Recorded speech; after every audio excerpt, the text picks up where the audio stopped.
But I don't really know the actual story of the Snow Queen. As in, I feel like all I know about the Snow Queen is that there is a Snow Queen and that the Snow Queen is a bad person, but and also I only know this because of Narnia. So again, not the actual story, so I don't really know who the protagonist is, let's say, or whether there was a Prince Charming.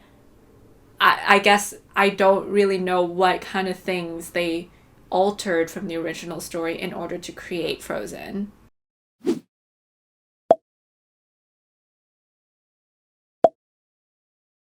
Right. So I used to know the story, but it's been a while, so I just did a quick look on Wikipedia of what the story is. And the Snow Queen was one of the original characters, but she's not really given a reason for why she's evil, if I recall correctly. Like, she's just bad, and she wants people to be, like, mean and cold and to not have any heart.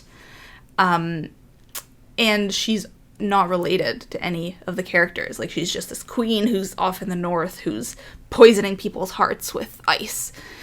Whereas in Frozen, they made this character be the sister of Anna, who is actually supposed to become the queen, but whose powers don't make her evil. Like, they do complicate her life, obviously, and they make her a worse sister, but it's really complicated, this idea of her being a bad person, because Elsa is not a bad person. Ultimately, her goal is to protect her sister. That's why she doesn't talk to her or interact with her, because she thinks that she herself is dangerous and that she could potentially be a bad person. But she's not. And so changing who we understand this character to be, so we can see that she's actually just misunderstood. And some of the townspeople clearly still do misunderstand her. Like, they think, oh, she's a monster, she has magic, she's gonna kill us all. She put the whole city under, like, this snowy winter. Yeah. Yeah. So they misunderstand. But the film shows us that actually she's not a bad person. Yeah. Yeah, for sure.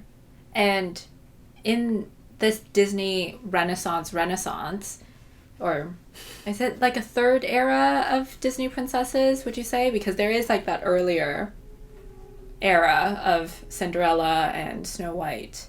So anyway, in this Disney Renaissance version, I think we should also talk about the Prince Charming character, because I recently rewatched Tangled, and Eugene and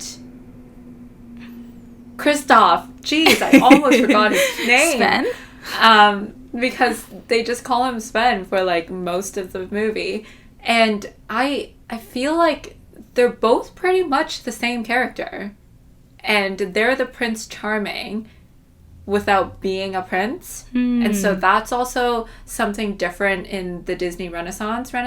Of course, I haven't watched the later princess films like Moana or Brave, so I can't really speak much about whether this is a regular thing in the Disney Renaissance, but I do think that the Prince Charming is the same character. I mean, I kind of see what you're saying, that they're, like, not what you would typically expect of a prince, and they have kind of, like, a prickly exterior, and they're not afraid to, like, be mean to people or even potentially, like, to steal. That's more the Tangled character.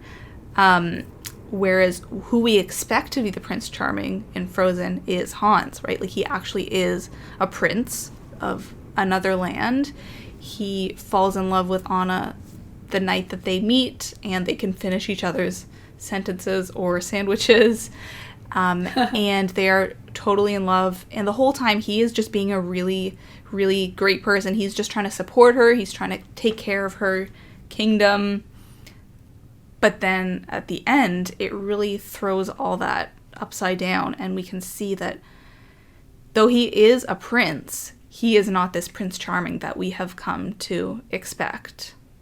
And that is sort of like Disney playing itself. They're like, oh, we set him up as this character who you recognize from previous films because he fits that archetype. But actually, We were just playing with you. He's not Prince Charming. He's not a good guy.